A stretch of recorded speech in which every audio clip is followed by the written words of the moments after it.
severity of this crisis?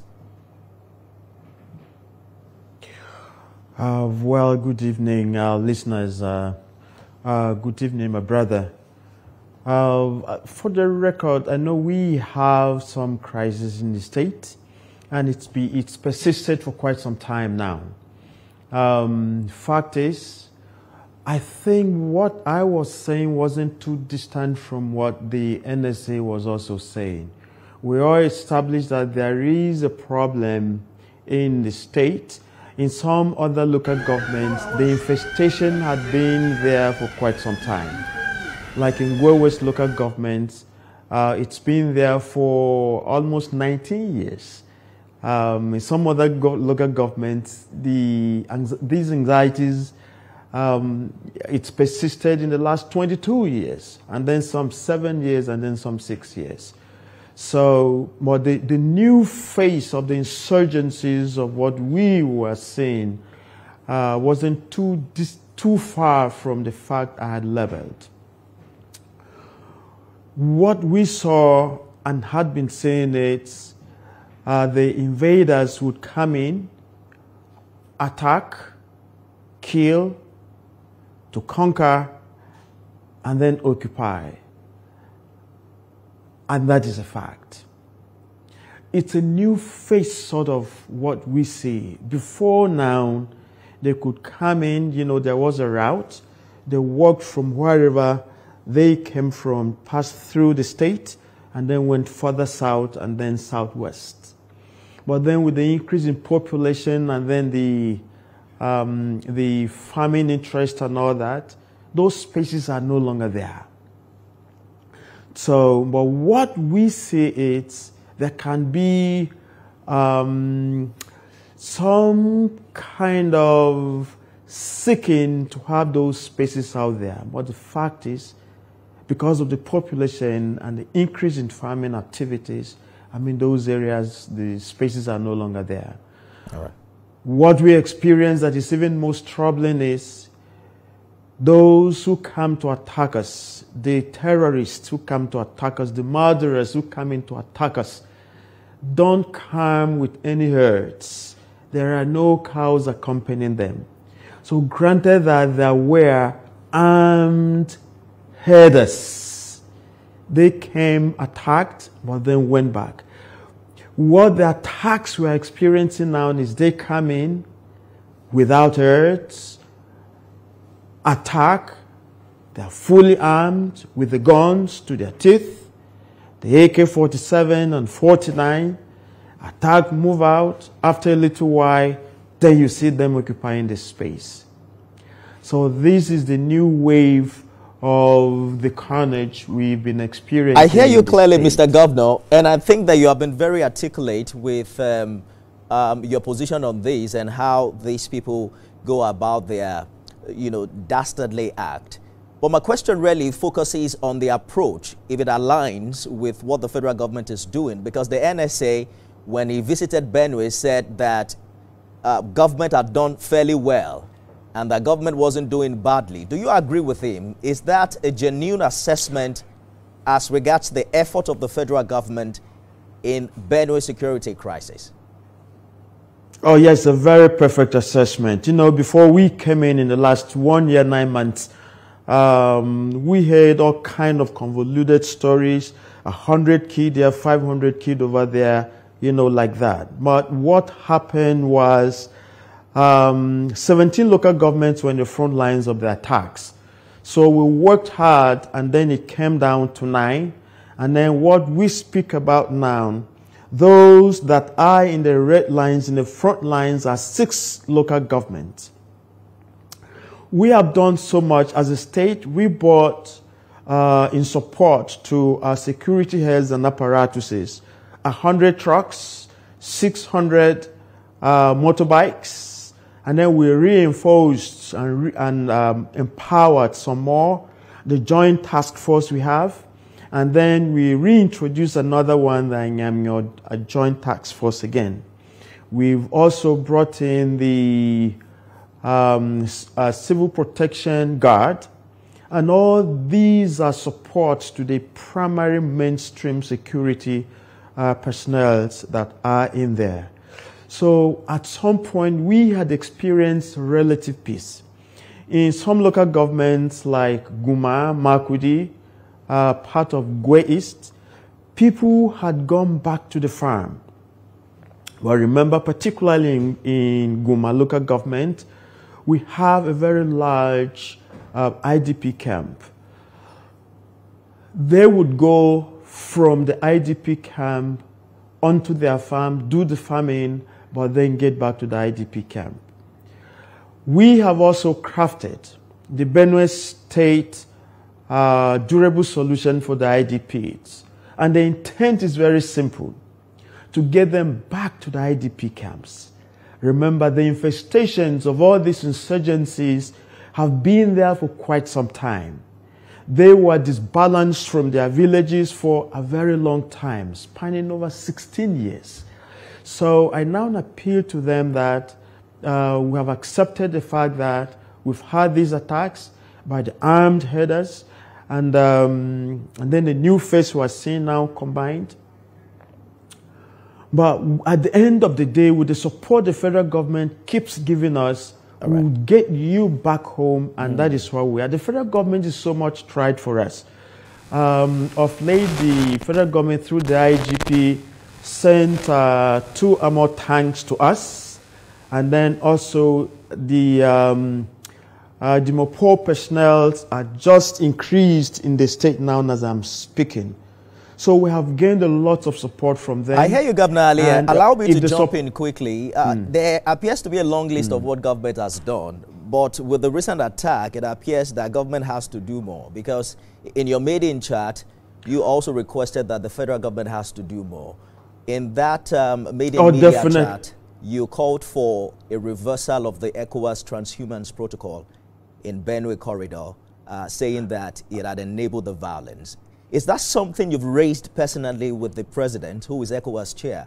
What was his response, and why hasn't this regional approach gained traction?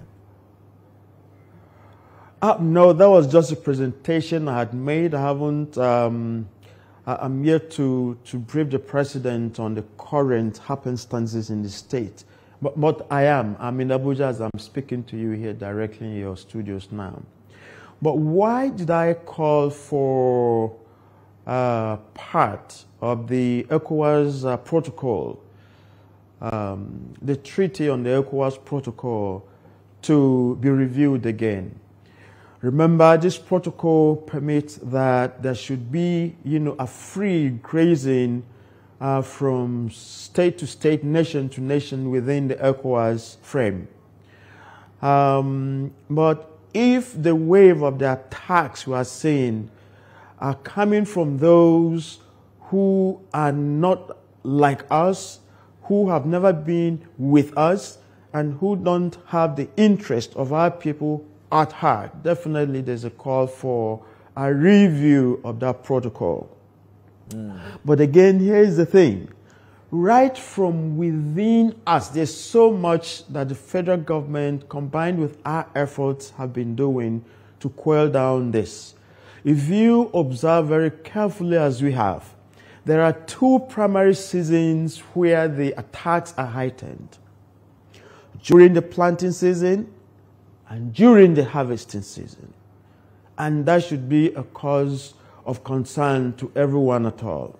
Indeed. Why is it just the 2 seasons? We are agrarian, and all our land in the state, it is 98% arable. So all we know what to do is farming. So once the people are no longer farming, and then you displace them from their homes, from their ancestral lands, right there, it's food insecurity question to bear. All right. How can we do to get rid of this? And this is where we are. Quickly, let's talk about your approach, because some Benue citizens have accused you of being too measured in your rhetoric, avoiding certain names they have since blamed for this crisis. They say you haven't been as tough in addressing and calling out the perpetrators by their name. How do you respond to such criticisms? No, I'm not a propagandist in the first place. And in life itself, has to be strategized. You strategize. I mean, you plan. You think before you move out there. You don't just get out there to rant anything on security. That's not how it works. And it's not appropriate just to profile an ethnicity. I tell people not to do that. It's simply not appropriate. There are some elements within ethnicities that are bad, that attack people, that hurt people, that kill people. That is a fact. There are some people within each ethnicity that are not within the framework for peace. And that is understandable. So my role is not to profile any ethnicity, that they are bad. I mean, how would it sound? Because I'm a thief man, you just come and then say all thief people are thieves. No, it's not all thief people who are thieves. There can be elements of thievery from amongst the thief people. That should be understood. So, I mean, we really need to be at par with common sense here. Certain group come to attack us. All right. Common sense. Let us attempt. We know them. We identify them. We label them on the head, Mr. Governor, because what your people are saying is that this attack is carried out by Fulani headsmen. And you have come out to say, no, they are not Nigerians. They are from outside the country. Can you clarify that and precisely just answer those who think that you are probably covering up for those that have been accused for this crime over the years? No, let me establish what I'd been establishing before. Even on that media outing, this is what I had presented. The first phase of what we saw in those insurgencies and attacks were the fact that a good number of people came under the guide of herding. They came to the house, and then within that range, attacks were made. That is one. So these, I tag them the armed herders. The new face that it's in compliance and that is joined force with what we are currently experiencing is this. The people that are coming come armed. There are no cows. They don't come with cows. They come fully armed with AK-47 and AK-49. They come just by their numbers, attack, kill, conquer. After a few weeks, then they bring in their people to come and occupy. This second batch of people I've described now, and it's what I've been presenting, are definitely coming from elsewhere and not Nigeria. We share border with the Cameroon. Then we share vast of our border also hooks up with Taraba and Nasarawa. So the question is, are there havens in some other parts of other states that these people are coming from to attack? I mean, the Benue State is just from within. The area we share border with the Cameroon is also quite vast. Are they coming from those areas to come into Nigeria and then get to the Benue Trough and then to attack us? Your position on this has been well established because I have watched your interviews, a couple of them you've had. So I want to touch on certain areas that are still gray.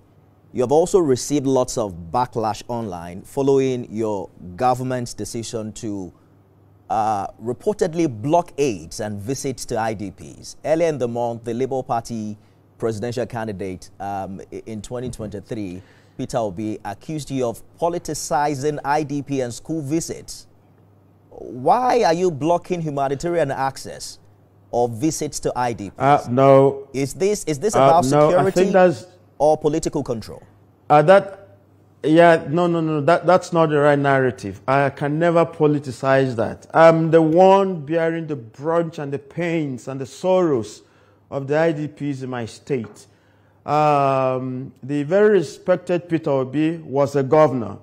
And if you are coming into someone's state, there are protocols. A very high personality, you're coming into someone's state, and your party does not even know that you are coming. And the sitting governor, do not know you are coming. And then you are going into where I'm protecting even most, the IDP camp. It's my duty to protect them. They have been disbalanced. And then I need to protect them even some more. So I don't know the intent you have. Is it not courteous enough just for me to know as a sitting governor and even to provide even more security to you and to prepare the minds of the IDPs in there that some guest is coming to visit with them? But the gentleman said he made several attempts. We have been getting some United Nations he said he made several attempts to reach you. And there is a United Nations. But you were not reachable. No, sir. There is a United Nations. I mean, that is not a true story. If he couldn't reach out to me, I have a chief of staff. I have an SSG. I have a PPS. He said he reached out to your ADC. Your ADC said he hasn't seen you in 3 days. No, that's not true. That's not the duty of the ADC either. But you were talking about protecting the people of Benue. Mr. Governor, quickly, because some UN data is showing malnutrition in Benue IDP camps. Your critics have asked, how does limiting help align with your priestly vow to serve the poor? If according to the gentleman, that his intent is to come and reach out to your people and give to them, how do you respond to this concerns? How would I have known that his intent was just to come and visit these people? I don't want people politicizing the IDPs. They are not there when we're suffering with them. They are not there in their own sorrows. I am. I'm there with my people. And here's a fact. There is a United Nations protocol on any visit to the IDPs. What if someone gets in there and then just starts shooting them down? If you're bringing some food to them, I need to know what kind of food you're bringing to them. I hope we're still communicating. I can't hear you. I can hear you clearly. You're hearing me. I can hear you clearly, okay. Mr. Governor. So this is a fact. There are protocols. I mean, and we need to observe them. Because if I just let someone, you just move in from Abuja that you are going to the IDPs. Do I know the intent of you visiting the IDPs? I have to know so that they know that no one is coming to attack them. We have to go now. We have just about 2 minutes for this conversation. You mentioned earlier that you have made a lot of enemies among the elites because of some of the policies of your government. I'm wondering if you were suggesting that there is an actual sabotage of your efforts to fight this crisis. Are you? Oh, there's no question to that. There's no question to that. So a number of people would prefer status quo. No development, no growth, no human development and all that. But if I don't do that, then why did I come in at all? I would have settled celebrating my masses where I was posted and just forgotten about everything. I've sacrificed my life in the last 35 years doing charitable work. I understand the plight of my people. I understand their pains and their sufferings. I understand their very little demands. Just support the much they are doing for themselves. Give them the good roads, give them water to drink, give them light to do. But there are people who perpetually feast on the efforts of these people. They don't want them to come to the limelight. What is wrong in paying salaries? What is wrong in paying pensioners? What is wrong in bringing development for the rest of the people to benefit from? We have completely run out of time. We are going to find time to continue this conversation. Executive Governor, Benue State, Reverend Father Hyacinth Alia, thank you so much for talking to us on the program this evening. I'm very grateful. I'm looking forward to having some other chance again. But tell people not to politicize insecurities in Nigeria, particularly in Benue State. Our studios are always open for you. You can even come again tomorrow. We'll welcome you gladly to continue this conversation. Okay, my brother. Thank you, Your Excellency. That's our show today, everyone. You can watch it again at midnight and at 6 a.m. tomorrow. The conversation continues on X. Tag at Nifemi Oguntoye. See you again, sir.